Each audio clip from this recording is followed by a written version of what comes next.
Ya, ya Pak.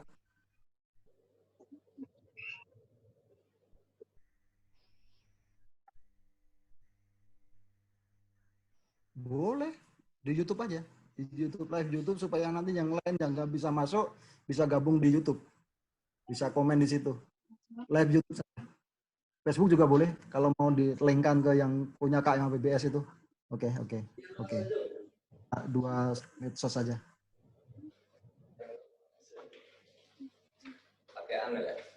Pakai Zoom Bapak, Zoom. Enggak, yang Menteri Keuangan pakai apa namanya? Pak Menteri udah datang. Ayo, mulai. Assalamualaikum Prof. Mahfud. Waalaikumsalam warahmatullahi. Salam hormat pada teman-teman. Alhamdulillah. Sehat-sehat Pak Mahfud ya. Sehat, Prof. Sehat, alhamdulillah. Alhamdulillah. Sering kita ikut di beberapa tempat. Iya. Makasih, Prof. Daripada dari sebelumnya ya. Iya, sibuk sekali. Istiqlal gimana, Prof, kemarin? Alhamdulillah 90% Pak Mahfud. Iya, 90% ya anunya. Pokoknya Apanya namanya? Khatib tetap walaupun sudah Menko tetap khatib ya. Iya. Iya, Pak. Enggak. Mohon izin Prof. Mahfud, Prof. Silakan. Kita mulai. Pak Ketum, Bapak Ketua Majelis Pertimbangan, Mas Edi, saya ingin mencoba memoderatori acara halal bihalal di tengah pandemik COVID-19 pagi ini. Mohon izin kami bacakan susunan acara Bapak Ibu sekalian. Pembukaan nanti akan dilakukan oleh MC. Kemudian ada sambutan ketum. Selanjutnya adalah doa dan tausiah dari Prof. Dr. Kiai Haji Nasaruddin Umar, Imam Besar Masjid Istiqlal. Yang kedua adalah dialog kebangsaan. Sebenarnya kami mengundang juga Prof. Dr. Insinyur Asep Saifuddin, cuma hingga pagi ini belum ada konfirmasi. Jadi alhamdulillah yang kita banggakan Prof. Mahfud sudah berkenan bergabung. Jadi nanti dialognya tunggal dari Prof. Mahfud dan kemudian bisa disambung dengan Prof. Nasar. Acara yang pertama pembukaan. Marilah kita awali acara pagi ini dengan membaca basmalah bersama-sama. Bismillahirrahmanirrahim.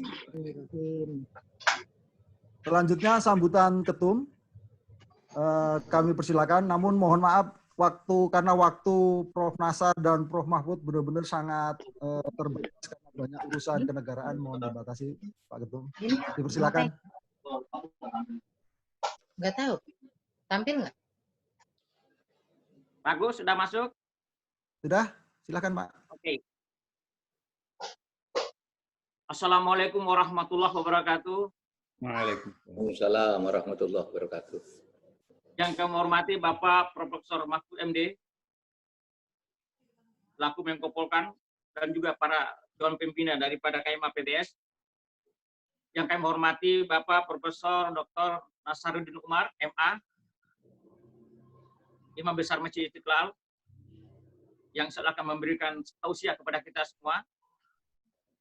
Dan yang kami hormati para guru besar KMA PBS, karena semuanya jadi guru besar, rata-rata guru besar jadi para guru besar semuanya, karena ini dihadiri oleh seluruh Indonesia, perwakilan dari seluruh Indonesia. Dan kami ucapkan rasa syukur kepada Allah Subhanahu wa Ta'ala atas segala limpahan rahmat-Nya, sehingga pada kesempatan ini kami masih bisa diberi kesempatan untuk bertemu muka walaupun di media elektronik. Dan yang paling kami syukuri bahwa pada saat ini dengan adanya pandemi COVID-19, alhamdulillah sampai saat ini belum ada kabar bahwa alumni penerima beasiswa Supersemar kena namanya pandemi COVID-19 ini. Dan itu saya ucapkan terima kasih kepada teman-teman yang telah menghatamkan Al-Quran pada setiap malam, setiap hari pada bulan Ramadan, dan itu merupakan barangkali salah satu doanya sehingga mendoakan teman-teman kita supaya tidak kena COVID-19.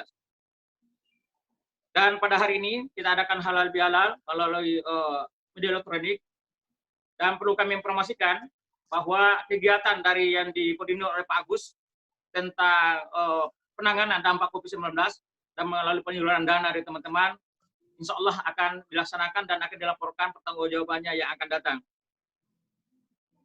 Perlu kami informasikan bahwa sesuai dengan visi kita dan program kerja kita, yaitu satu, membantu pemerintah dalam mewujudkan SDM yang unggul, itu kami sudah laksanakan, cuman hanya sampai materinya. Kedua, menyediakan fasilitas yang layak bagi mahasiswa. Kami laporkan bahwa ini kami sudah beberapa kali negosiasi dengan teman-teman ada di Riau untuk menyediakan tanah untuk rumah susun mahasiswa. Yang ketiga, melaksanakan bimbingan kegiatan dan mewujudkan desa mandiri. Ini kami sudah laksanakan dan sekarang lagi didesain untuk kami laksanakan di Tanjung Lesung. Yang keempat, turut menjaga, mengamankan NKRI, Pancasila dan Undang-Undang 45. Dan yang kelima, melaksanakan pendidikan kader bela negara di seluruh Indonesia. Perlu kami laporkan kepada bapak-bapak dan ibu sekalian bahwa sekarang silabus untuk SD, SMP, SMA, dan perguruan tinggi dan umum kami sudah laksanakan beberapa kali rapat, walaupun di bulan Ramadan ini, yaitu sudah 6 kali rapat, dan alhamdulillah sudah rampung kurang lebih 95%. Dan kami akan lokal karyakan untuk menjadi silabus untuk pendidikan bela negara dengan target 1 juta kader bela negara di seluruh Indonesia. Untuk itu, itulah kami laporkan sementara bahwa insya Allah kami akan bertanggungjawabkan seluruh program kerja ini di hadapan bapak-bapak dan ibu-ibu saudara sekalian selaku kader-kader politik bela negara di seluruh Indonesia, yaitu dalam KMA PPS. Cukup sekian dari saya. Sekali lagi saya akan mengucapkan terima kasih kepada Pak Prof. Mahfud MD dan Prof. Nasaruddin Umar yang telah, dan teman-teman lainnya yang telah menyiapkan waktu pada hari ini. Wabillahi taufiq hidayah. Wassalamualaikum warahmatullahi wabarakatuh. Waalaikumsalam warahmatullahi Waalaikumsalam warahmatullahi wabarakatuh. Melangkah di acara selanjutnya adalah doa dan tausiah yang akan disampaikan oleh Profesor Dr. Kiai Haji Nasaruddin Umar MA. Beliau juga Ketua Dewan Pakar KMA PBS yang saat ini adalah Imam Besar Masjid Istiqlal. Waktu kami persilahkan, Prof. Bismillahirrahmanirrahim. Assalamualaikum warahmatullahi wabarakatuh. Selamat pagi dan salam sejahtera untuk kita semuanya.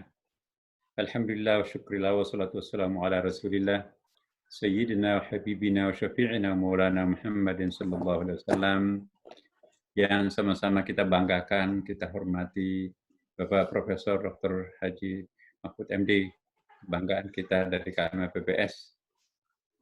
Dan yang saya hormati seluruh para pengurus dari berbagai jenjang kepemimpinan kepengurusan KMA PPS dan para Dewan Guru Besar dan segenap teman-teman yang tidak sempat masuk di dalam chat ini tapi masuk di YouTube dan Facebook, insya Allah. Tidak panjang, saya ingin saya sampaikan nasihat dan doa karena kita semuanya sudah insya Allah sudah dalam makam yang penceramah, jadi tidak perlu kami menggerami air laut.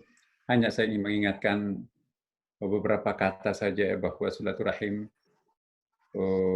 ini sangat penting untuk kita semuanya. Cuman silaturahim kita ini untuk KMA PBS saya kira perlu menggagas sebuah konsep silaturahim tidak hanya seperti yang 3 poin yang sering trilogi silaturahim yang seperti ini diperkenalkan oleh masyarakat terutama NU, Nahdlatul Ulama, ada ukhuwah Islamiyah, ukhuwah Basyariah, dan ukhuwah Wataniyah. Satu konsep ukhuwah juga yang sangat penting, bahkan ini sangat maha penting kalau boleh saya sebut seperti itu, yaitu ukhuwah makhlukiyah. Lahirnya musibah COVID-19 ini juga sebetulnya kegagalan kita untuk merajut ukhuwah makhlukiyah. dalam Al-Quran tidak ada benda mati. Wa in min syai'in illa yusabbihu bihamdihi walakin la ta'lamuna tasbihahum. Semua ciptaan Allah itu bertasbih, ya. Hanya kita yang nggak tahu, nggak memahami tasbihnya mereka. Jadi silaturahim ini bukan hanya kita sesama umat manusia mestinya, tapi juga silaturahim dengan makhluk biologis seperti tumbuh-tumbuhan, binatang, termasuk juga benda-benda mati yang seperti gunung, laut, dan air, dan lain sebagainya. Semua alam raya, alam semesta ini, dalam kamus Al-Quran tidak ada benda mati. Yusabbihu lahu ma fis samawati wa ma fil ardh. Nah, mungkinkah kita KMPBS nanti ke depan menjalin atau memperkenalkan konsep silaturahim secara holistik? Tadi juga kita sudah mensponsori sebuah konsep bela negara yang mudah-mudahan nanti bisa dibaca oleh Pak Prof. Mahfud, ya. Seperti apa wujudnya nanti itu saya kira kontribusi yang sangat bagus. Saya ingin mungkin mendukung apa yang sering distatementkan oleh Pak Mahfud, Prof. Mahfud, yang sering kali, kasihan teman kita ini yang sering kali diomongin, tapi sesungguhnya pada akhirnya mereka itu sadar, ya, bahwa apa yang dikatakan Pak Mahfud itu sesungguhnya pada akhirnya nanti benar. Nah, beliau, Pak Mahfud itu kalau bicara, itu enaknya kalau orang memahami usul fikih, tidak hanya memahami fikih. Salah satu kelemahan kita berbangsa, bertanah air, beragama di Indonesia, kita kadang-kadang terlalu fikih oriented, ya kan. Belajar, membaca, berparadigma fikih, tetapi kita tidak mendalami usul fikih. Padahal itu kan seharusnya berbanding lurus antara fikih dan usul fikihnya. Saya ingin berikan satu contoh, ya, dalam kasus yang kemarin. Kita bulan suci Ramadan, ya, Pak Mahfud sudah suka memberikan pernyataan, tapi masih kalangan tertentu teman-teman kita itu menganggap atau mungkin belum nyambung, ya. Loh, kok kenapa ke masjid itu dihalangi, tapi di pasar, di bandara itu tidak dihalangi. Tapi usul fikihnya itu sudah benar apa yang disampaikan oleh Pak Mahfud, ya. Pergi ke masjid itu kan sunat. Taruh itu sunat, Idul Fitri itu sunat. Sedangkan memelihara kesehatan diri, keselamatan jiwa, dan keluarga itu wajib. Beragama yang benar, mengedepankan yang wajib, baru yang sunat. Ya. Itu usul fikihnya kan, darul mafasid muqaddamun ala jalbil masalih. Ya. Menolak bahaya itu lebih utama daripada mengejar manfaat. Ya. Kenapa kita tidak bisa menghalangi orang ke bandara atau ke pasar? Boleh jadi ke bandara itu wajib, ke pasar itu wajib, sedangkan ke masjid itu sunat. Kenapa? Karena wajib hukumnya menghidupkan anak. Anak bayi yang ibunya itu nggak mungkin menyusui bayinya karena nggak ada air susunya kan. Maka terpaksa harus menghadirkan susu. Di mana penjual susu itu ya adanya bukan di masjid tapi di pasar. Maka wajib hukumnya untuk pergi ke pasar bagi seorang ibu.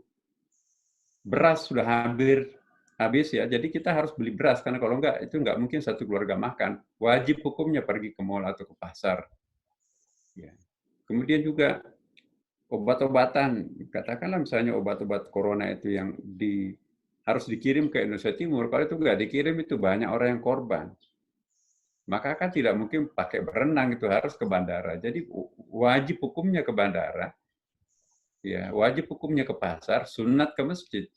Dalilnya, kaidahnya juga besar. Kullu ma la yatimul wajib illa bihi fa wajibun. Ini logikanya Pak Mahfud sering kurang dipahami oleh banyak orang. Sesuatu yang menyebabkan kewajiban itu terlaksana, maka sesuatu itu juga menjadi wajib. Kita cuma diperintahkan sholat, aqimus sholat, tapi kan nggak sah sholat itu tanpa wudhu, maka otomatis wudhu itu juga wajib. Nggak sah sholat itu kalau kita nggak menutup aurat, maka otomatis juga menutup aurat itu wajib. Jadi segala yang berkaitan dengan terlaksananya kewajiban sholat itu menjadi wajib adanya. Nah, jadi kita jangan memperhadap-hadapkan bahwa virus corona ini seolah-olah ada persoalan agama yang dilanggar oleh majelis ulama atau pemerintah. beragama yang benar itu adalah menggunakan akal, jangan menggunakan kedekatan. Ya, Rasulullah SAW itu juga banyak hadisnya. Ya, menyebutkan misalnya begini. Suatu saat di Madinah itu hujan lebat. Kata Rasulullah, ini karena hujan keras, kalian tidak usah ke masjid, salatnya di rumah aja. Nah, kita yang di luar pagar sana itu bukan hujan air, hujan corona. Lebih bahaya mana corona daripada hujan air? Jadi hujan air saja kita dirumahkan oleh Rasulullah, apalagi kalau hujan corona. Jadi benar. Soal pahalanya di masjid dan di rumah, ada hadis Nabi, al-ardu masjidun, permukaan bumi itu juga adalah masjid. Jadi masjidnya nelayan itu perahunya, masjidnya petani itu pematang sawahnya, masjidnya tukang kebun itu adalah ya bawa pohonnya. Nah, inilah yang kita inginkan sosialisasi juga sekaligus kepada masyarakat kita bahwa dalam menghadapi suatu persoalan seperti ini, kita perlu persamaan bahasa berkomprehensif. Ya. Kemudian juga kita juga perlu ada upaya. Suatu saat Rasulullah SAW mengatakan, "Firru minal juzami, firaram minal asad." Larilah kalian kalau melihat orang yang berpenyakit juzam. Juzam itu kayak penyakit kusta, tapi sangat menular pada waktu Nabi itu. Larilah kalian kalau melihat orang yang berpenyakit menular seperti kusta itu, seperti kalian melihat singa. Tapi Nabi tidak pernah berhenti. Ada ramuan-ramuan dalam kitab Zadul Ma'ad jilid 2-nya itu satu jilid itu pengobatan Rasulullah terhadap termasuk virus itu. Ya, ramuan-ramuan itu. Setelah menemukan ramuan, Nabi mendemonstrasikan makan dalam satu baki dengan orang yang berpenyakit menular itu. Karena mungkin sudah ada penjinakan ya. Jadi ini juga perlu kita terobos ya teman-teman dari KMA PBS. Kan sekarang ini solusinya adalah work from home. Ya. Kita bekerja di rumah. Ya. Tapi kita mungkin juga bisa memperkenalkan apa yang sekarang lagi digagas di Amerika itu, live in the bubble, ya, kita hidup dalam balon. Bagaimana kita bisa hidup dalam balon itu? Kita nggak usah di rumah, tapi bisa kemana-mana, tapi kita hidup dalam sebuah kapsul. Kapsul itu protection, itu apa ya, tapi itulah yang dilakukan. Nabi pernah juga bekerja di dalam rumah, tapi pada akhirnya juga hidup dalam sebuah bubble atau balon atau kapsul. Nah, terobosan-terobosan seperti ini mungkin itulah dunia KMA PBS. Kemudian juga yang terakhir kan waktu Pak Mahfud juga kita hargai untuk bicara lebih banyak nanti. Silaturahim ini kembali sekali lagi saya ingin ingatkan kepada kita semuanya. Mari kita mengedepankan cinta dalam diri kita sendiri. Saya sering mengatakan bahwa Asmaul Husna itu 80% itu berisi nama-nama cinta. Jadi Allah Subhanahu wa taala itu lebih menonjol sebagai the mother of God ketimbang sebagai the father of God. Ya. Ar-Rahim terulang 114 kali, Maha Penyayang. Ar-Rahman Maha Pengasih 57 kali. Itu nama-nama kualitas feminin Allah. Tapi nama Allah dalam bentuk maskulin seperti Al-Muntaqi, Maha Pendendam, ya, Al-Mutakabir, Maha Angkuh, hanya terulang 1 kali dalam Quran. Yang kita kenal konsep basmalah itu Bismillahirrahmanirrahim. Dengan nama Allah yang Maha Pengasih, Maha Penyayang. Nggak ada Bismillah yang Qahhar wal Jabbar. Dengan nama Allah yang Maha Pemaksa dan Maha Keras, nggak ada. Walaupun itu sifatnya. Jadi kita perlu memperkenalkan bahwa menjadi khalifah itu harus lebih dominan latifiyahnya, jamaliyahnya, femininnya. Karena kapan orang itu menjadi khalifah over maskulin, maka yang terjadi adalah eksploitasi alam. Kalau eksploitasi alam terjadi, maka akan terjadilah dampak dhaharal fasadu fil bahri wal bahr bima kasabat aydin nas. Saya setuju juga apa yang disampaikan oleh Pak Presiden bahwa kita harus bersahabat dengan corona. Itu bahasa tasawuf. Bahasa tasawuf itu bahasa filosofi Jawa juga sama saya kira kan. Jangan ada benci di dalam diri kita, walaupun itu terhadap iblis, ya kan. Kita perlu memelihara kualitas cinta. Nabi mengatakan begini, barang siapa yang man akhafullah, barang siapa yang takut terhadap Allah, barang siapa yang cinta terhadap Allah, maka seluruh makhluknya akan cinta terhadap dirinya sendiri. Jadi kalau kita takut kepada Allah, maka corona itu pun juga nggak akan liar, apa namanya, mungkin akan jina. Contohnya dalam Quran banyak sekali. Kalau orang mencintai Tuhannya, Nabi Ibrahim dilemparkan ke lautan api oleh Raja Namrud. Apa kata api? Tidak mungkin kami akan melukai sahabatku dan sahabat Tuhanku. Ya. Nabi Daud ditombak ya, diparangin, nggak mempan, kebal. Apa kata besi? Tidak mungkin saya bisa melukai kekasihku dan kekasih Tuhan. Nabi Yunus tuh dilemparkan ke lautan bebas, diperebutkan oleh ikan hiu, ikan alahut itu apa ya bahasa Indonesia alahut, ikan paus. Tidak mungkin kami akan mencelakakan, melihat, menyaksikan kekasih Tuhanku celaka di dalam kekuasaanku di laut ini. Akhirnya ikan-ikan besar itu rebutan untuk menyelamatkan Nabi Yunus. Nabi Saleh di tengah virus yang mematikan itu ya, di Nabi Saleh itu kan dengan virus unta itu ya, apa namanya, pandemi untanya itu. Jangan makan unta itu, biarkan dia makan rumputnya. Tapi Raja Samud itu pada waktu itu menyembelih unta itu, lalu dimakan bareng-bareng oleh rakyatnya. Semua yang makan daging unta itu hari pertama berubah mukanya, kulitnya menjadi kuning, hari kedua merah, hari ketiga hitam. Fasbahu fi diyarihim jathimin, hari ketiga mendengarkan suara yang menggelegar dari langit, matilah mereka bergelimpangan di rumahnya. Menurut Profesor Karlovich, ini adalah virus pertama yang menular dari binatang kepada manusia. Jadi 14 abad yang lampau kita diingatkan, ada 3 pandemi besar dalam Quran, virus unta dan virus Talut. Raja Talut yang menimpa itu, minumlah dengan cidukan tangan, semua yang minum pakai bejana, pakai gelas, hancur mulutnya, kemudian mati. Kenapa? Karena virus itu tidak tahan dalam suhu panas 10 cm ke atas di permukaan air, maka yang rakus menggunakan ember itu yang mati. Tapi yang selamat adalah yang minum dengan permukaan air itu. Virus yang ketiga juga sangat dahsyat. Tayran ababil tarmihim bihijaratin min sijil, Raja Abraha itu yang mau ingin memindahkan Ka'bah dengan harapan pusat perekonomian, pusat spiritual dunia akan pindah ke Yaman. Makanya dibawa gajah dan seterusnya, itu ada unta. Tapi belum sampai menyentuh Ka'bah, datanglah serangga yang membawa virus yang menghancurkan mereka. Tapi Abdul Muttalib, kakek Nabi, ada di tempat itu nggak kena serangan itu. Jadi azab itu untuk orang kafir, tapi musibah itu untuk kafir dan muslim, karena memang fungsinya berbeda. Azab untuk mengazab ya, sedangkan musibah untuk memberikan pembelajaran terhadap anak manusia itu sendiri. Ya, jadi silaturahim yang kita lakukan pada hari ini, insya Allah, mari kita memelihara kualitas cinta kita. Cintailah terhadap sesama makhluk, maka insya Allah sesama makhluk itu pun juga akan mencintai kita. Ya, perlu kita semua menjadi pawang corona itu kan, pawang ular kobra itu kan karena ada cinta dalam batinnya. Rabi'ah Adawiyah karena penuh dengan cinta, bersahabat dengan binatang liar, ular berpisah, burung-burung. Ya, itulah contoh yang ditampilkan dalam Al-Quran. Dahulu kala umat manusia itu sangat bersahabat dengan binatang-binatang liar. Mereka bercanda bareng. Belakangan ini baru bermusuhan antara binatang dengan manusia. Dulu bersahabat.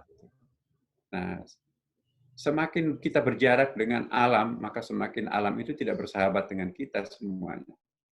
Saya ingin ingatkan juga bahwa lautan itu tadinya itu enak, membawa kontainer kita ke Amerika, kok tiba-tiba menjadi tsunami gitu, menggulung. Ya, angin menyebabkan penyerbutan, mengawinkan tumbuh-tumbuhan itu sampai terjadi pembuahan, tiba-tiba menjadi angin puting beliung, ya kan? Kemudian juga hujan yang menumbuhkan tanaman tiba-tiba menjadi penyebab banjir karena sudah tumpah gitu. Dan gunung-gunung yang tadinya sebagai autada, itu tempat rekreasi, tempat hiburan, subur, tiba-tiba bermuntah berjamaah begitu ya. Jadi apa yang terjadi? Seperti ada kebosanan alam semesta ini terhadap manusia.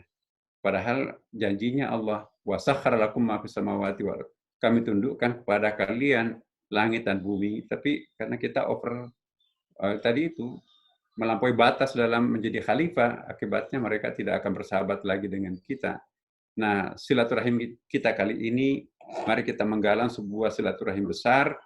Bagaimana kita bersahabat bersilaturahim dengan alam semesta, tidak hanya manusia, tidak hanya binatang, tapi seluruh makhluk alam semesta ini. Perbaikilah komunikasi kita, hubungan kita dengannya. Maka itu akan menunda kiamatnya alam semesta ini. Selama ada cinta, maka dunia tidak akan kiamat. Tapi kalau cinta sudah berubah menjadi individualisme, maka di situ adalah awal terjadinya kiamat itu sendiri. Demikian, mari kita berdoa, Bapak Ibu sekalian, teman-teman sekalian. Ya, kita doa dengan doanya seorang ulama besar, Sufi, Tolak Bala. Ya, semoga doa kita ini insya Allah seiring perginya bulan suci Ramadan, maka juga virus ini juga akan ikut diangkat oleh Allah Subhanahu wa taala. Bismillahirrahmanirrahim. Bismillah tawakkalna 'ala Allah, bismillah tasamna billah, bismillah intasarna billah. Bismillah masyaallah la ya'ti bil khair illallah. Bismillah masyaallah la yasifu su'a illallah. Bismillah masyaallah ma kana min ni'matin fa min Allah. Bismillah masyaallah la haula wala quwwata illa billah. Bismillah dhahara sirrullah, bismillah ja'a nasrullah, bismillah ata amrullah. Bismillah barazat gharatullah, bismillah tamat kalimatullah, bismillah rukibat khuyulullah, bismillah ma'ana yadullah, bismillah dakhalna fi sahati la ilaha illallah, bismillah kharajna ala safara'i Muhammadir Rasulillah, bismillah kullu min indillah, bismillah walhamdulillah wa la ilaha illallah, Allahu akbar.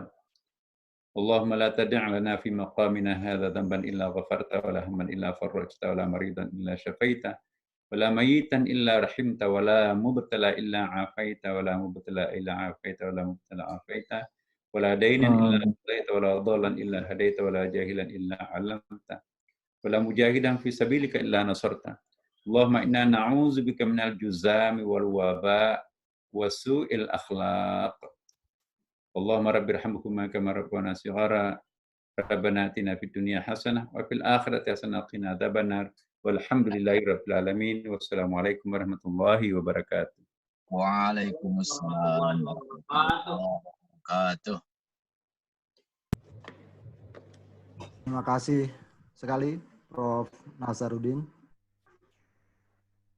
Semoga dengan tausiah tadi bisa membuka hati kita, bagaimana kita menatap ke depan, KMABBS menatap ke depan, melangkah dengan kasih sayang terhadap lingkungan, tidak hanya sekedar kasih sayang terhadap manusia saja, tapi termasuk makhluk-makhluk yang lain.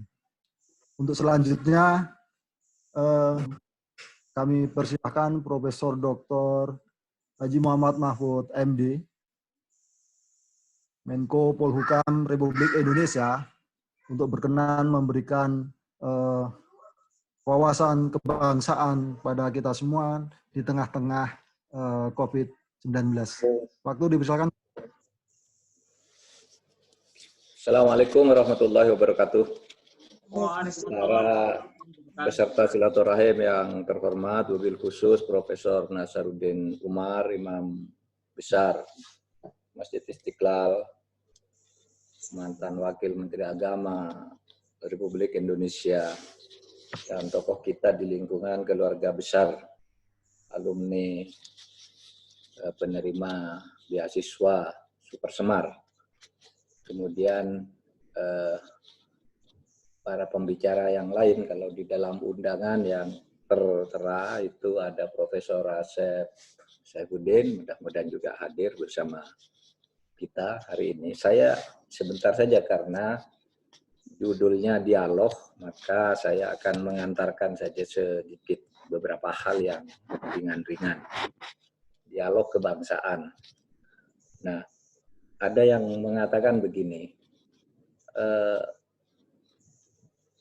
COVID-19 ini telah memancing munculnya nasionalisme baru di berbagai negara, di berbagai bangsa, karena hampir semua negara sekarang ini bicara atas nama negaranya sendiri-sendiri. Ingin menyelamatkan negaranya sendiri-sendiri, tidak lagi bicara lintas negara, lintas kebangsaan, tapi semua berjuang agar negara kami, bangsa kami ini selamat dan bisa tertolong mendapat fasilitas-fasilitas yang diperlukan untuk menyelamatkan bangsanya dari COVID-19 ini. Saya teringat ketika awal-awal meledaknya COVID-19 ini di awal-awal Maret itu, kan Indonesia itu baru pertama kali mengetahui entah benarnya yang mana masih kontroversial, tapi mengetahui secara resmi COVID-19 itu pertama kali 2 Maret.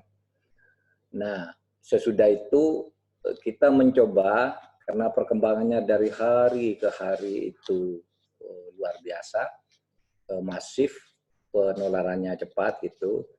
Kita pada waktu itu kelimpungan karena kekurangan alat pelindung diri APD, kekurangan alat-alat kesehatan, rapid test, PCR, dan sebagainya.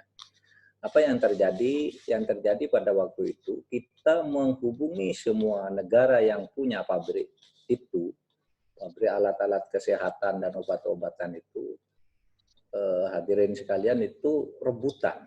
Semua negara berebut, berapapun harganya mau beli, termasuk Indonesia. Indonesia bersaing dengan Amerika, bersaing dengan India, dengan berbagai negara lain. Dimanapun alat itu ada, mau kita beli dan kita tidak nawar. Karena apa? Karena kita berpikir bangsa kita harus selamat. Nah, negara lain juga begitu, jadi rebutan pada waktu, barangnya kurang. Nah, disitulah kemudian terasa bahwa kita ini sebagai bangsa memang kemudian terpanggil solidaritas kebangsaan kita, dan negara lain juga bicara bangsanya sendiri, sehingga ada yang mengatakan ini menimbulkan nasionalisme baru di kalangan bangsa-bangsa di dunia. Ada yang mengatakan begitu. Nah, dalam pada itu kemudian ekonomi nasional masing-masing, karena pada ambruk, ekonomi nasional yang bertumpu pada kekuatan negaranya masing-masing, bangsa masing-masing juga tumbuh. Di kalangan masyarakat kita misalnya tumbuh industri-industri untuk membuat alat-alat pelindung kesehatan sendiri. Ada yang juga berbagai kampus kemudian dengan semangat nasionalismenya membuat rancangan APD, rancangan ventilator, kemudian alat-alat tes kesehatan, dan semuanya berbagai kampus kita punya. Di rakyat kita sendiri kemudian timbul gerakan-gerakan solidaritas pembangunan ekonomi bersama, sehingga itu juga dikatakan sebagai indikator munculnya nasionalisme baru. Nasionalisme baru juga dipicu oleh kenyataan bahwa COVID-19 ini tidak mengenal partai, tidak mengenal ideologi. Apakah itu penganut ideologi Pancasila, kapitalisme, komunisme, semuanya diserang sama dia. Partainya yang dari Golkar diserang, dari PDIP diserang, dari Partai Demokrat diserang, semua diserang. DPR juga, eksekutif, legislatif, dokter pun diserang sama dia. Sehingga kemudian kita di dalam berjuang melawan COVID itu tidak lagi memikirkan sekat-sekat kebangsaan kita, sub kebangsaan kita. Nah, 3 hal itulah sebabnya memunculkan pikiran kalau begitu dengan segala kejelekannya yang sangat mematikan, sangat mengancam dan menakutkan, COVID-19 ini ternyata menjadi stimulus bagi kebersatuan kita untuk menghadapinya secara bersama-sama tanpa ijakan ideologis dan partai apapun. Nah, itu satu pandangan karena kita bicara soal kebangsaan, saudara sekalian. Tetapi mari kita lihat catatan-catatan lain di saat itu. Di dalam menghadapi serangan COVID-19 ini terasa ada kegamangan di antara kita, bukan hanya di antara pemerintah dengan pemerintah yang terasa sering dinilai kok membingungkan dan sebagainya, karena di masyarakatnya sendiri juga memang terjadi hal yang membingungkan. Coba sekarang ini mari kita lihat yang paling mudah, apakah COVID ini berbahaya apa tidak? Ya pasti berbahaya. Tetapi seberapa besar bahaya dan menakutkannya itu terjadi perdebatan. Ada yang mengatakan, oh ini penyakit biasa aja. Gitu. Dokter misalnya, dokter sendiri berbeda-beda. Ada yang mengatakan ini kan seperti flu biasa saja. Gitu. Tapi ada yang mengatakan enggak, ini berbahaya. Gitu. Ketika pemerintah mau membuat kebijakan misalnya, kita ini harus terus mengurung diri apa tidak? Muncul suara dari pimpinan ID. Oh, jangan, ini bahaya sekali. Kita harus tetap tidak boleh bergerak. Ini kata pimpinan ID, ya orang yang memimpin ID. Tapi besoknya muncul dari ID juga, wakil ketua ID datang ke Jogja. Masa kita mau dikurung terus, katanya. Ya penyakit ini kan tidak jelas kapan selesainya. Kalau kita ngurung terus, begini terus, ya kita mati karena terkurung. Oleh sebab itu kita harus mencoba, berusaha berdamai. Menerima corona ini sebagai satu kenyataan dan kita hidup normal saja gitu. Itu yang disebut new normal life gitu. Nah, jadi kontroversi di tengah-tengah masyarakat itu terjadi. Oleh sebab itu jangan heran kalau kadangkala jawaban-jawaban pemerintah terhadap pertanyaan masyarakat itu juga terkesan, saya katakan terkesan kontroversi karena tergantung siapa yang nanyanya dan sudut apa yang dicari. Gitu. Nah, sehingga kita kelihatan gamang, kelihatan kocar-kacir, kelihatan kalang kabut begitu. Nah, sehingga lalu timbul pertanyaan, apa benar nih corona ini mempersatukan? Ada segi positifnya menguatkan membangun nasionalisme baru kita apa tidak? Wong itu kontroversinya luar biasa gitu. Nah, itu dokter. Beberapa media massa pun begitu berbicara. Coba berapa sih? Ini per hari ini misalnya, per hari ini. Berapa orang mati karena COVID? Sehari itu rata-rata 17 orang di Indonesia. Sedangkan orang mati biasa di Indonesia itu sehari rata-rata 4.700. Yang dari COVID itu hanya 17 orang. Gitu. Mati karena kecelakaan lalu lintas itu 5 kali lebih banyak daripada karena COVID setiap harinya. Mati karena demam berdarah 7 kali atau berapa kali lebih banyak. Mati karena TBC 10 kali lebih banyak setiap harinya. Gitu. Sehingga ada orang mengatakan, kenapa kita tidak berdamai dengan COVID? Berdamai itu dalam arti, ya sama ketika dulu kita menerima flu burung dan sebagainya. Semula kita takut, tapi lama-lama kita, ya masa kita bersembunyi? Mari kita hidup bersama lalu buat kebiasaan baru, new normal life. Kebiasaan baru itu apa sih? Ya kita hidup biasa, cari nafkah, kehidupan sosial politik berjalan biasa, tapi bikin penormalan atau kelaziman baru, yaitu tahu bahwa di sekitar kita itu ada COVID. Gitu. Hidup biasa, tapi ada COVID. Menyesuaikan dengan adanya COVID. Itu yang barangkali disebut oleh Profesor Nasaruddin Umar tadi itu dari trilogi ukhuwah. Trilogi ukhuwah itu tiga cara ukhuwah, Islamiyah, Bariyah atau Insaniyah dan Watoniyah, ditambah trilogi yang keempat ukhuwah alamiah, makhlukiyah tadi istilah. Jadi normal aja, ini biasa ada sejak dulu kayak gini, selalu timbul penyakit baru lalu kita menyesuaikan. Kalau dulu ketemu obatnya yang menyesuaikan, ada sampai sekarang kan flu burung mematikan, tapi kita sudah biasa ada flu burung karena kita nemukan obatnya. Nah sekarang belum temukan obatnya, mari kita cari cara hidup yang normal seperti itu, tapi tahu bahwa di sekitar kita itu ada COVID. Oleh sebab itu cara hidupnya itu ya pertama menjaga jarak, itu kan yang dianjurkan oleh pemerintah.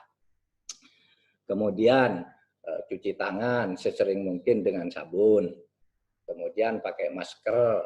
Kemudian jangan suka berkerumun, physical distancing itu dijadikan kelaziman baru di dalam hidup. Itu yang disebut normal life, new normal life gitu. Hidup dengan cara yang baru, cara kelaziman yang baru. Saya katakan itu tentu kontroversi. Ada yang setuju, ada yang tidak. Misalnya ketika muncul istilah relaksasi, relaksasi, kemudian ada pengurangan pembatasan, ada istilah berdamai, ada istilah kemudian new normal, itu semuanya substansinya sama, melonggarkan semuanya. Itu kontroversinya luar biasa. Ada yang setuju dokter, ada yang tidak setuju, ada yang setuju para ilmuwan, ada yang setuju, ada yang tidak. Mode, sholat ke masjid, ahli agama, ada yang setuju, ada yang tidak setuju juga. Sama, kontroversinya luar biasa di tengah-tengah masyarakat. Sehingga seakan-akan kita ini gamang. Nah, oleh sebab itu, kalau sekarang, para hadirin sekalian, sampai sekarang berdasar identifikasi ya dengan dengan pemodelan matematis yang dibuat, kemudian muncul istilah R0 gitu, tingkat penularan di satu wilayah, risiko penularan di satu wilayah itu berapa kalau dihitung dari jumlah penyakit yang timbul hari ini, jumlah yang mati berapa, yang sembuh berapa, yang ODP berapa. Sesudah dihitung dengan model matematis itu, sekarang sudah ada 9 provinsi per hari ini yang itu R0-nya itu sudah di bawah 1. Artinya bisa dinormalkan kembali dengan pembatasan-pembatasan tertentu. Ya. Yang paling parah sekarang ini, yang paling tinggi angka risiko penularannya itu ada di atas 2, itu adalah Gorontalo per hari ini ya. Gorontalo, lalu ada Jawa Timur dan macam-macam. Tapi ada 9 provinsi yang bagus gitu. Nah, seperti itu kita sudah berpikir gimana kalau mulai penormalan dari daerah-daerah yang bisa dihitung secara matematis risiko penularannya, risiko pertumbuhan penyakit, penularan penyakit itu dengan model-model perhitungan yang sekarang dipakai di berbagai kampus, dan sekurang-kurangnya yang dipakai oleh pemerintah itu ada 4 metode.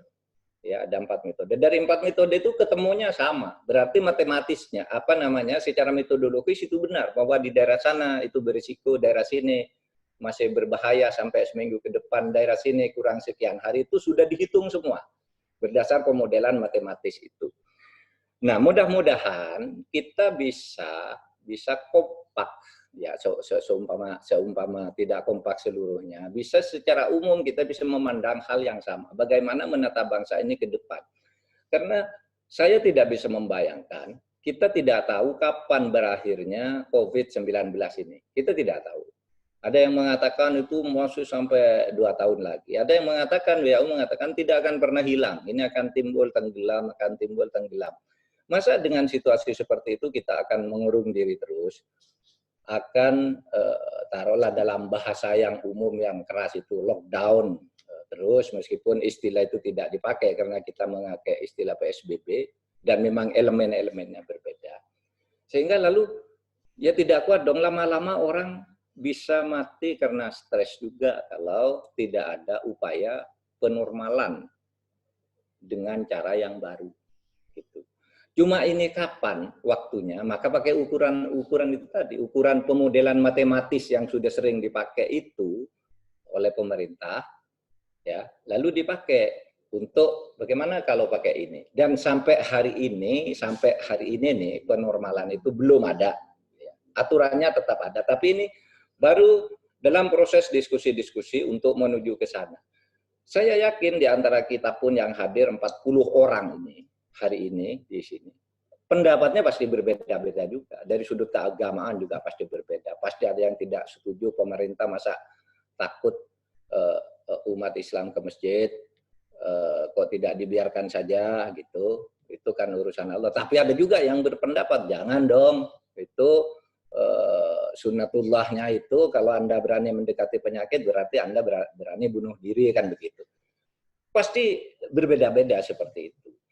Nah, bagi saya tidak apa-apa, itu manusiawi saja perbedaan-perbedaan seperti itu. Tetapi memang sebagai bagian dari yang bertugas di pemerintahan, kita juga mempunyai catatan ada kelompok-kelompok masyarakat itu meskipun kecil jumlahnya, itu yang selalu apapun yang dilakukan pemerintah itu salah. Kalau bilang boleh mudik, salah. Kalau bilang tidak boleh mudik, dia lagi yang besok bilang salah gitu.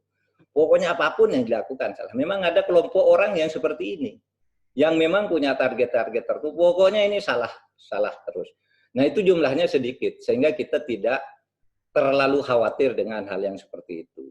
Kita lebih menghargai yang berbeda pendapat karena punya argumen-argumen yang logis gitu. Seperti tadi kelompok dokter yang berbeda-beda, yang saya punya seorang dokter di Universitas Airlangga Surabaya yang setiap hari memberi input kepada saya. Itu Pak, itu kok berlebihan sih, takut pada virus begini. Dia keluarkanlah data-data statistik macam-macam. Tapi ada juga, saya punya teman dokter dari Yogyakarta yang setiap hari menganggap, Pak ini berbahaya, harus begini, besok harus begini, harus begini. Nah dokter saja, sama-sama profesornya, sama-sama epidemiologis gitu, itu pendapatnya beda-beda juga. Nah oleh sebab itu kan kita lalu bagaimana hidup berbangsa dan bernegara itu pada akhirnya kan pemerintah tetap harus mengambil keputusan dari itu semua.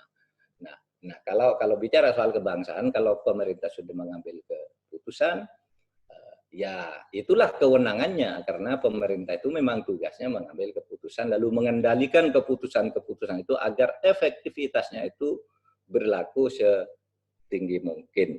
Nah itulah cara mengendalikan kebangsaan kita dari sudut pemerintah yang kemudian diorganisasikan di dalam organisasi pemerintahan dengan segala birokrasinya.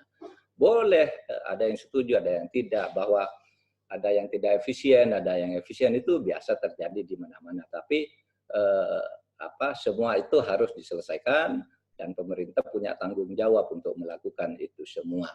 Sekian dulu dari saya. Terima kasih. Assalamualaikum warahmatullahi wabarakatuh. Waalaikumsalam warahmatullahi wabarakatuh. Waalaikumsalam warahmatullahi wabarakatuh. Terima kasih sekali Prof. Mahfud menginjak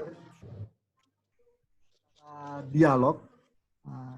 Kami persilahkan untuk memberikan masukan ataupun tanggapan atau pertanyaan kepada kedua narasumber kita.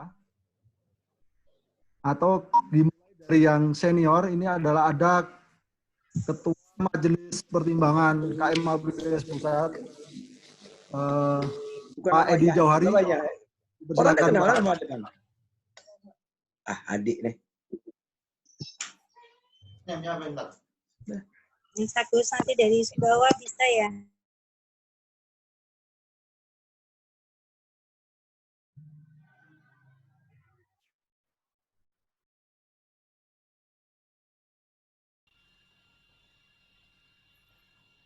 Suaranya kok hilang ya? Suaranya hilang dulu, Pak. Mohon izin Pak Edi Jauhari, Ketua Majelis Pertimbangan KMAPS Pusat, untuk memberikan tanggapan, Pak.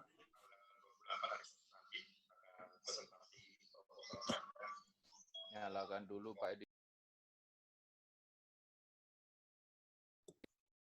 Di mute dulu Pak.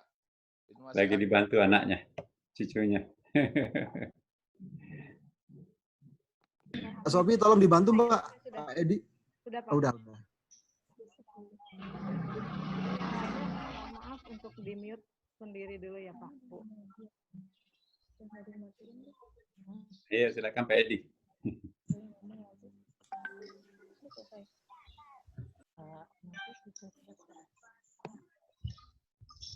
Pak Edi silakan.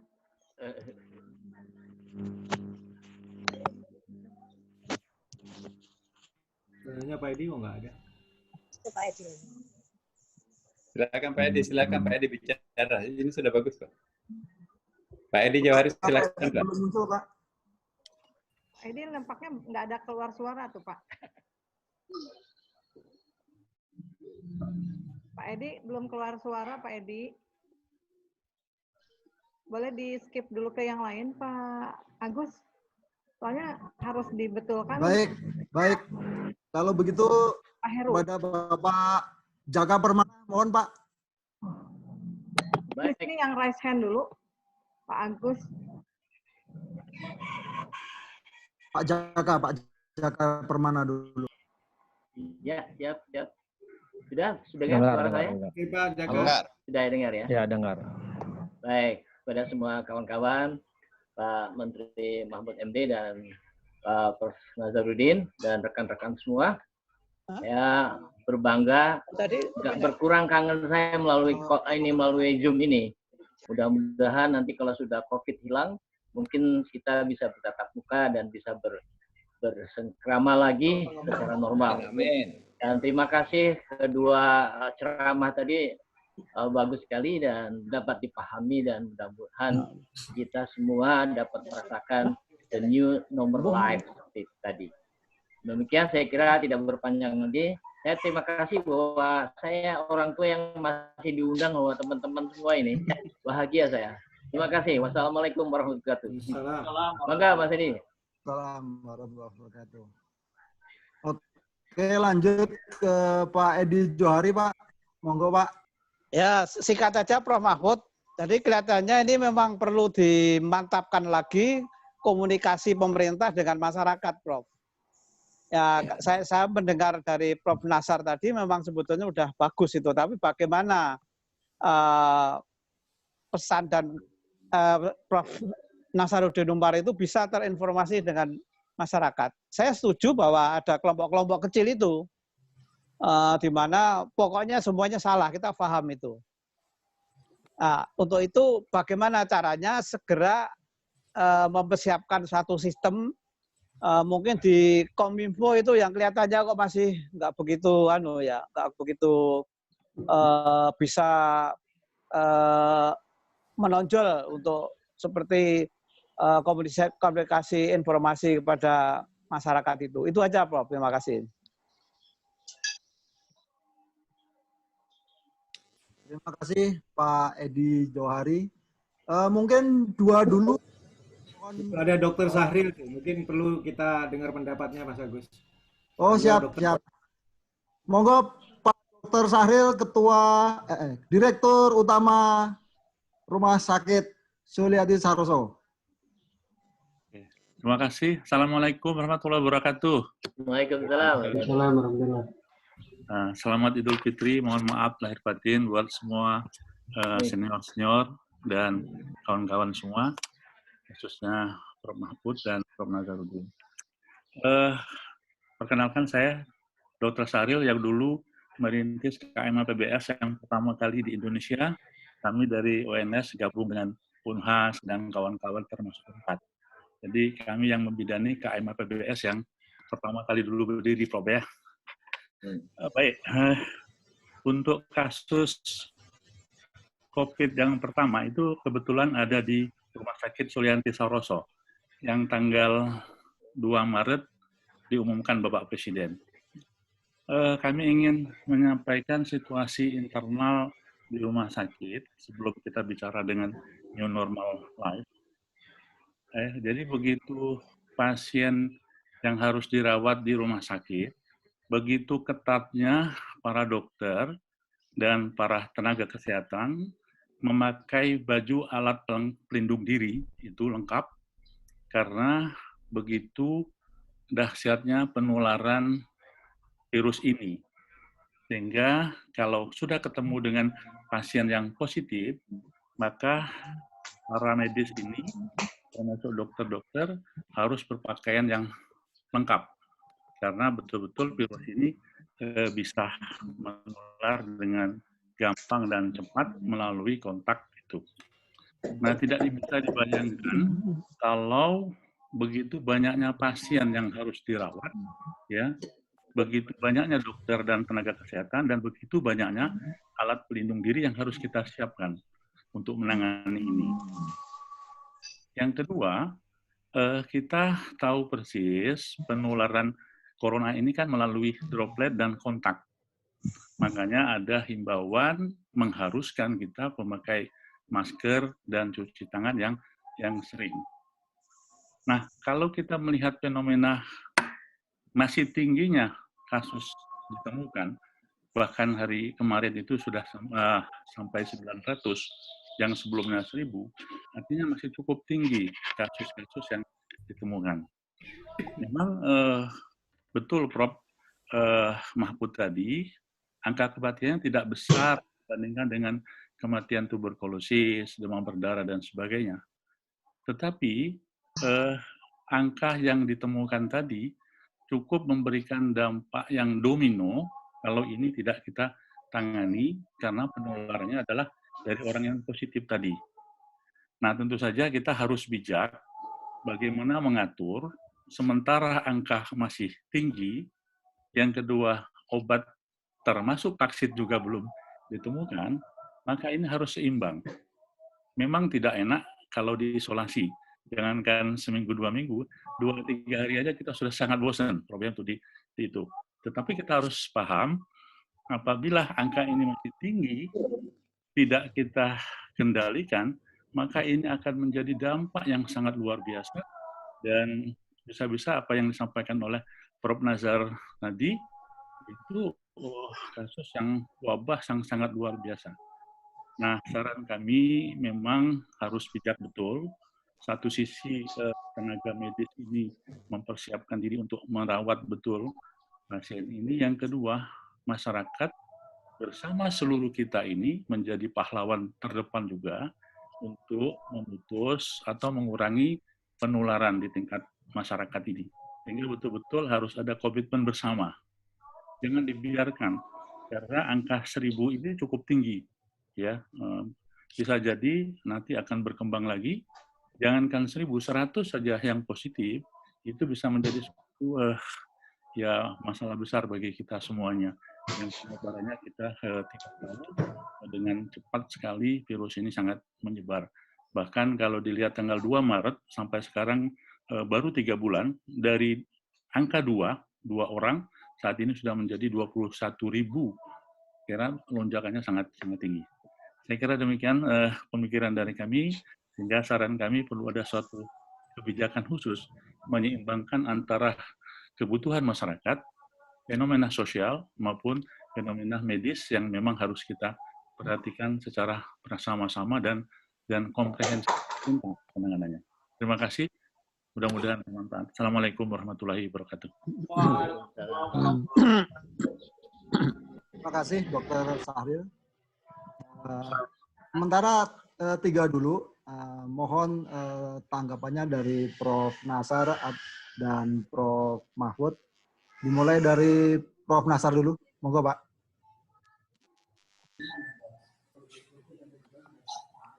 Prof, maaf, bisa di-unmute, Prof? Ya, mungkin kita serahkan dulu ke Prof. Mahfud. Beliau lebih penting. Nanti kita bisa nanti lanjutkan setelah beliau. Ya, baik. Terima kasih. Ya, terima kasih. Tidak banyak yang saya harus jawab karena itu tambahan informasi yang bermanfaat bagi kita. Yang pertama tadi Bapak tidak menyampaikan pertanyaan, hanya menyampaikan apresiasi dan kekangenan, serta terima kasih atas informasi yang disampaikan oleh Prof. Nazar, dan saya menghilangkan rasa kangen, alhamdulillah. Kemudian yang dari Pak Edi Johari, betul Pak, jadi itu punya keluhan internal bahwa komunikasi publik kami agak keteteran gitu. Sehingga misalnya begini Pak, di Indonesia itu ada 70.000-an desa. Ada satu desa marah-marah. Dari 70.000 desa itu di Indonesia, ada satu kepala desa marah-marah karena katanya administrasi bantuan sosialnya tidak beres. Itu lalu jadi berita besar seakan-akan terjadi di 70.000 desa. Itu kan soal komunikasi publik saja sebenarnya. Karena di desa-desa lain misalnya hampir tidak ada masalah. Gitu. Ada 517 kabupaten kota. Ada satu kabupaten bupatinya marah-marah gitu. Katanya pemerintah pusat kurang cepat gitu. Padahal di daerah lain udah selesai gitu. Nah, lalu jadi berita besar seakan-akan itu terjadi di berbagai daerah. Nah itu konfirmasi kepada Pak Edi Johari bahwa memang komunikasi publik kita itu agak keteteran. Oleh sebab itu 2 minggu lalu gitu kita sudah bicara dengan Kominfo agar membuat pertama narasi, yang kemudian counter narasi gitu untuk memberi pemahaman kepada masyarakat tentang aspek-aspek manajerial dalam perang melawan corona itu. Kita katakan corona itu ada 3 aspek. Satu aspek kesehatan. Aspek kesehatan itu artinya kita harus betul-betul mengutamakan keselamatan masyarakat dari serangan corona sebagai penyakit. Oleh sebab itu protokol kesehatan yang ditetapkan oleh WHO yang kemudian diadopsi di dalam peraturan Menteri Kesehatan dan kebijakan-kebijakan pemerintah itu mutlak harus dilakukan di tengah-tengah masyarakat. Cuci tangan, physical distancing, jaga jarak dan sebagainya itu mutlak harus dilakukan. Seperti yang disampaikan oleh Bapak Dr. Sahrir tadi. Itu satu aspek kesehatan. Yang kedua, aspek ekonomi. Tidak mungkin kita membiarkan masyarakat mati secara ekonomis. Tidak bisa berusaha, tidak bisa berjualan, tidak bisa jual beli, berdagang, dan itu harus diatur. Sekarang sementara bisa dilakukan melalui online. Oke, melalui digital, ekonomi digital. Tapi kan juga kebutuhannya bukan hanya itu, masih banyak. Nah itulah sebabnya kemudian mari kita berpikir bagaimana kita itu menghidupkan ekonomi tanpa menghilangkan protokol kesehatan dan upaya yang utama menyelamatkan rakyat dari ancaman sekecil apapun penyakit corona. Lalu yang ketiga, sosial. Yang kemudian difokuskan ke titik kecil namanya bantuan sosial. Jadi kesehatan nomor 1, yang kedua ekonomi, lalu yang ketiga bantuan sosial. Nah ini semuanya harus bersinergis. Karena begini Pak, kalau misalnya ya kita hidup seperti ini, dalam hidup isolasi seperti ini tanpa alternatif baru. Itu kalau berlangsung sampai Juli saja, gitu, tanpa ada perubahan apapun untuk menggerakkan roda ekonomi, itu amat sangat berbahaya dari sudut perhitungan rasional ekonomi. Jadi kita juga harus memperhitungkan ekonominya bagaimana, kesehatannya bagaimana. Ini yang harus dilakukan oleh pemerintah. Oleh sebab itu misalnya bantuan sosial misalnya kita sediakan untuk 3 bulan gratis untuk sekian 190 juta orang sekian, kita bantulah sebulan 600.000 gitu. Tentu 400.000 rupiah. Tentu ada sumbernya, ada yang sifatnya bansos langsung tunai, ada yang sifatnya bantuan desa, ada macam-macam. Seluruhnya itu ada 90 juta plus 21 juta, kira-kira 120 juta orang gitu. Nah sampai kapan kita akan bisa melakukan ini? Sekedar informasi yang tidak resmi. Sekarang ini DKI Jakarta itu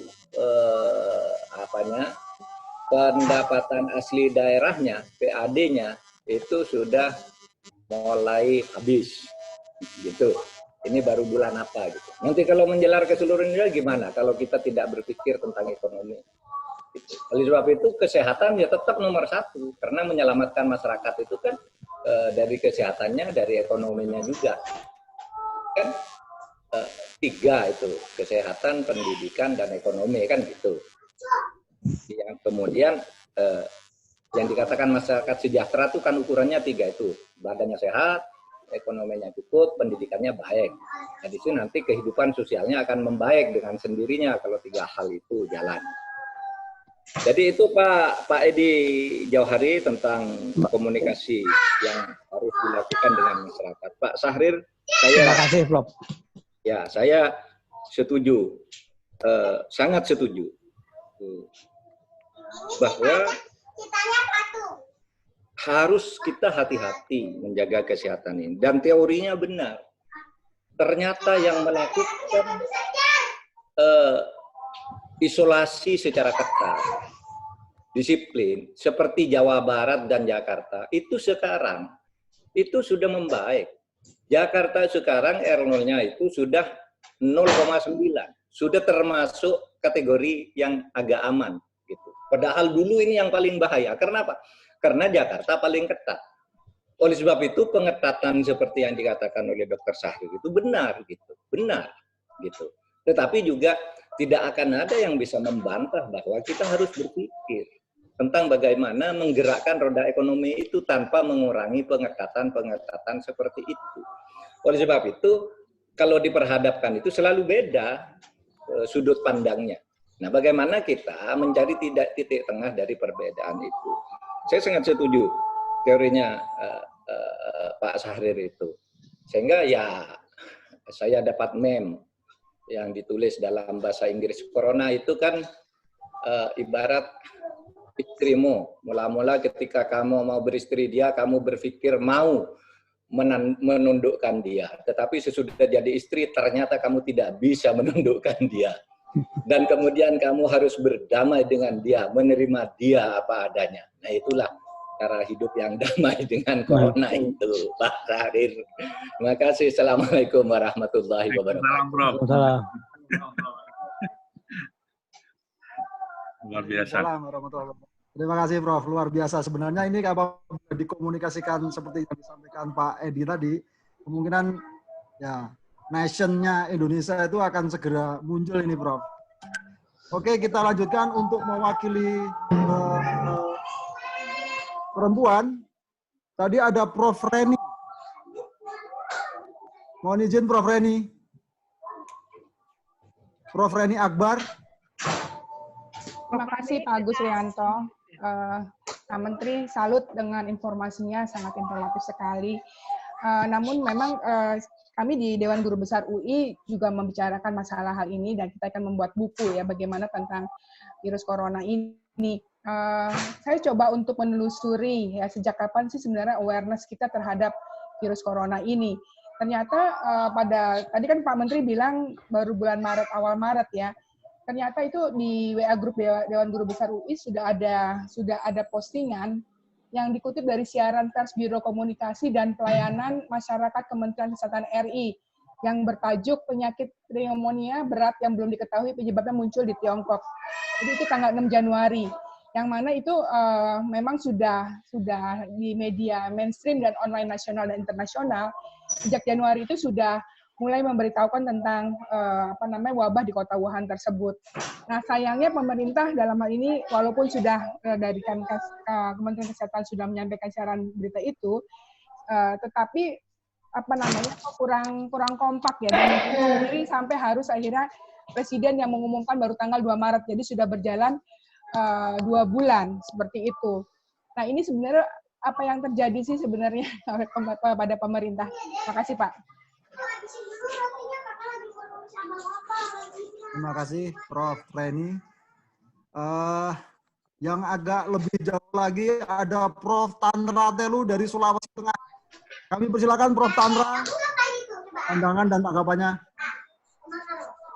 Assalamualaikum Pak. Assalamualaikum warahmatullahi wabarakatuh. Assalamualaikum warahmatullahi wabarakatuh.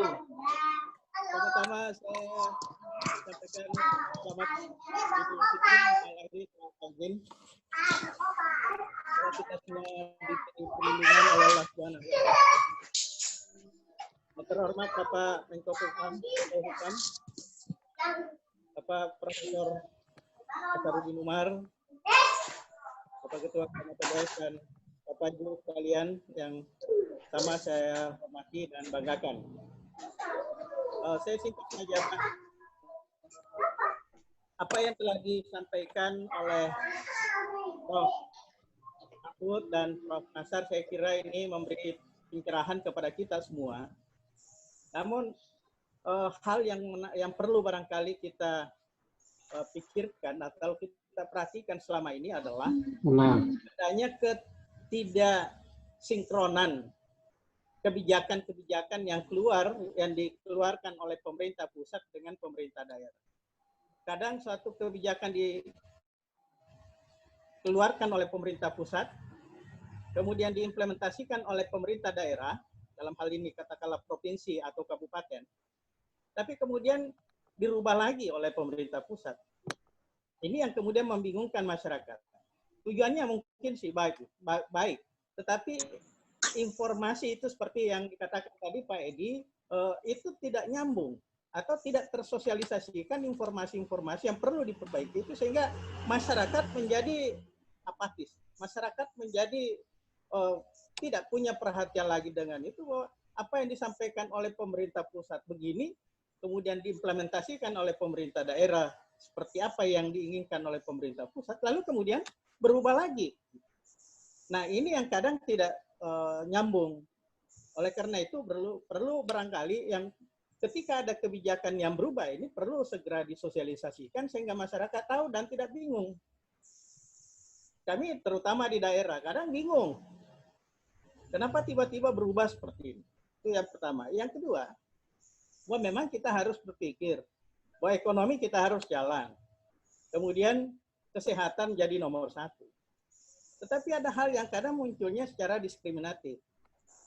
Ya, saya kira ini semua orang awam melihat kondisi-kondisi seperti itu.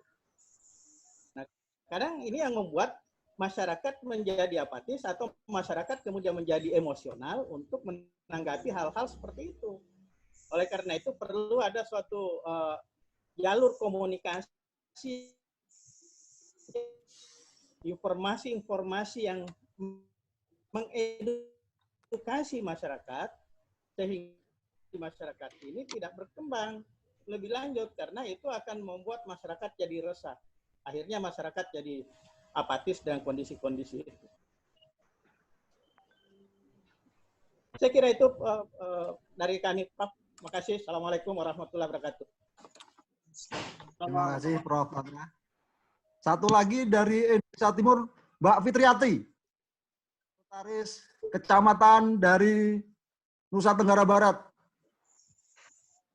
Dipersilakan. Terakhir nanti.